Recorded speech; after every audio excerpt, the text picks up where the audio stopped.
On dira ce qu'on voudra sur le gouvernement. N'empêche qu'avec sa façon d'avancer d'un pas et reculer de deux, ce gouvernement aura été le premier dans l'histoire à nous enseigner l'art du tango argentin.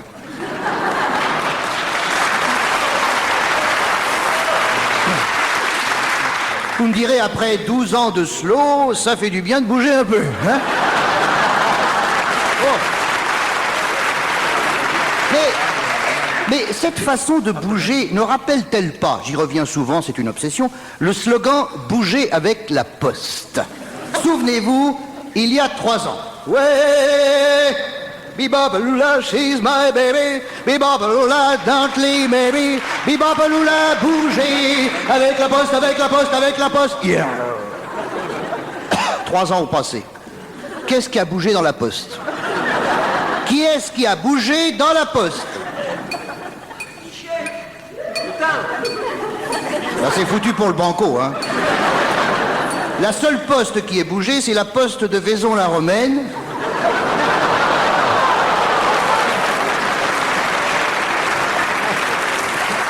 À la suite d'un glissement de terrain dû aux inondations.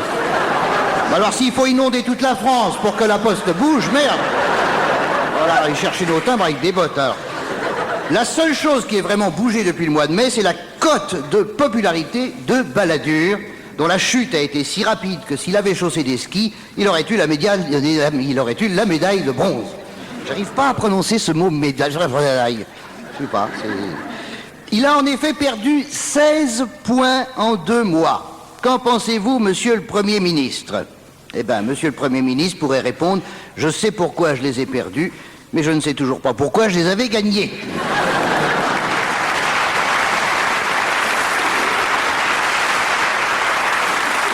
Eh bien, moi non plus, si ça peut vous rassurer.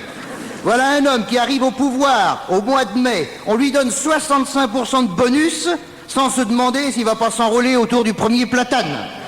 Le platique, voilà le âne. Le platane, voilà le hic. Merde. La route du pouvoir, mesdames, messieurs, est jalonnée de platanes. On les voit pas, on bute dedans, scratch, et on téléphone à la dépanneuse, qui tire le véhicule en arrière pour le remettre sur la voie sans issue. Aveugle. Aveugle, le pouvoir, c'est comme si Cousteau, mon commandant pour les intimes, Cousteau, harnaché de ses 2 bouteilles de butagaz, se mettait à plonger dans une flaque d'eau. Il émergerait avec une bosse sur le front en disant d'un air penaud « I am sorry, j'avais décidé d'explorer les fonds marins, but j'avais oublié que la Calypso était en cale sèche pour réparation et j'ai plongé sur le trottoir. » Et d'ajouter avec un fin sourire « Heureusement qu'il n'avait plus la veille. » Janvier 94, tentative d'abrogation de la loi Fallou. Le gouvernement sonne la charge. À grands coups de violon, batterie, contrebasse et bandoneon. Aussitôt, la France laïque se lève en brandissant les guitares électriques. Ouais, j'ai lu dans Télérama que t'allais faire du cinéma. J'ai lu dans Télé Séjours que tu connaissais Gainsbourg. J'ai lu dans Henri Cazaray qu'en pétant tu sentais la... La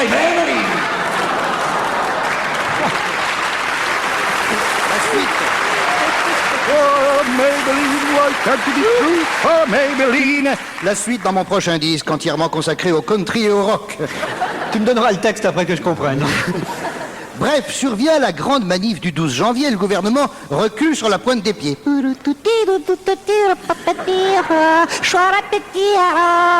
reste plus que le violon, et encore, avec de l'huile sur les cordes. Hein. Chaque quinzaine nous apporte sa reculade. La semaine dernière, c'est Fun Radio qui se fait rappeler à l'ordre, nouveau. Les jeunes redescendent dans la rue. Il ferait mieux d'y rester, ils sont 1 jour sur 2 dans la rue. Il y a encore tous les jours, il ferait mieux. C'est plus la peine de remonter chez vous, les mecs. À peine remontés, ils arrivent sur le palier. Tango. Alain Carignon lève sa baguette, l'orchestre national passe de la symphonie fantastique à Il pleut berger. Et Fun Radio continue à émettre.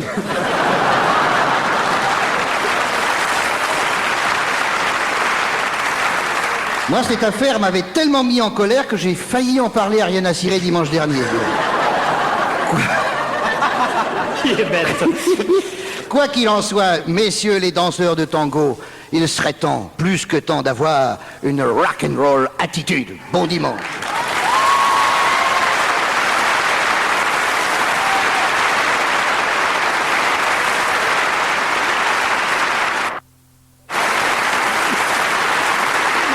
La petite semaine d'actualité vue cette fois par l'œil, les deux yeux de Patrick Fonte. Oui, alors c'est un peu farfelu aujourd'hui parce que cette semaine, j'ai pas lu les journaux, ma libraire a accouché et tout. C'est la même que celle de Jean-Jacques, c'est dire. Alors bon, on va y aller quand même, et c'est un peu n'importe quoi. Bon, lundi 7 mars, 10e anniversaire du 7 mars 1984.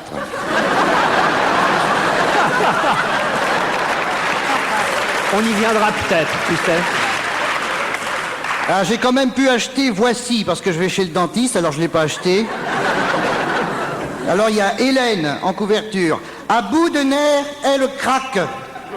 Ne t'inquiète pas Hélène, nous aussi grâce à toi. Alors, on peut lire en page 5, elle voudrait arrêter la série, mais les conséquences d'un tel acte l'inquiètent. Moi, ça me rassure.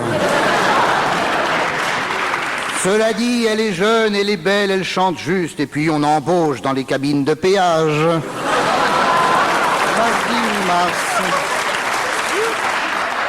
Mardi 8 mars, journée des femmes.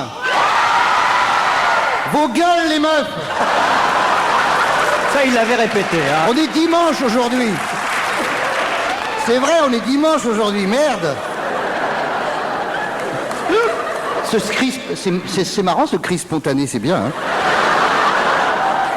Au contraire de Patrick Sébastien, je demande à ne pas être reçu par le président de la République. Le soir même, j'obtiens satisfaction.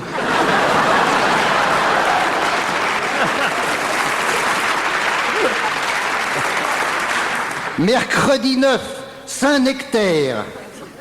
Ce saint resté fameux dans la mémoire des gastronomes était d'un naturel doux et généreux après qu'on lui eut retiré la croûte. Voilà. Oui, je dis c'est n'importe quoi, là. J'ai vraiment... Jeudi, ah si quand même, parce que j'écoute la radio quand même. Manif contre le SMIC jeune, 100 000 manifestants, 25 000 selon la police, comme on le disait tout à l'heure. Alors, j'informe les policiers qu'après 25 000, il faut dire 25 001, 25 002, 25 003, 28...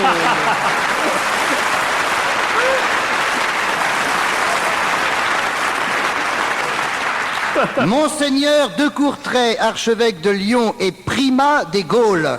Vous savez que c'est pas tout le monde qui est primat des Gaules, hein. Bon, c'est un petit boulot, mais c'est quand même un boulot. Il y en a qu'un. Eh ben, il est primat des Gaules et reçu à l'Académie française.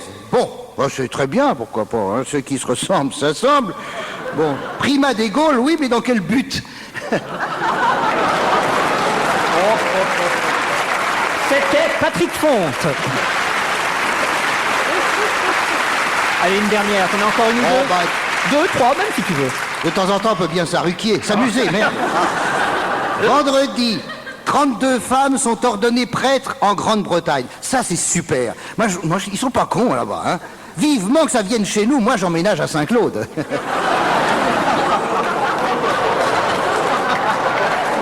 Non, mais prenez votre temps, hein, je veux dire,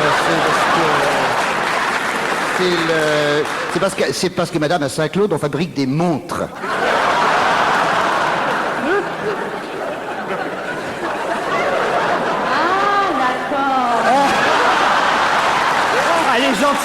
Elle est gentille avec toi, elle joue le jeu, hein. Merci, Anne, merci. Allez, une dernière. Une dernière, alors je vais à samedi, alors tout de suite. Excédé par les sorties des manifestants, François Léotard a déclaré hier « La démocratie, ce n'est pas la rue ». Nous rappelons respectueusement, monsieur Léotard, que la démocratie française naquit un jour de 1789, précisément sur le pavé de la rue. Et que même si 2 siècles ont passé, on ne saurait admettre que la démocratie ne s'effectue pas dans un hélicoptère ministériel entretenu avec l'argent du peuple.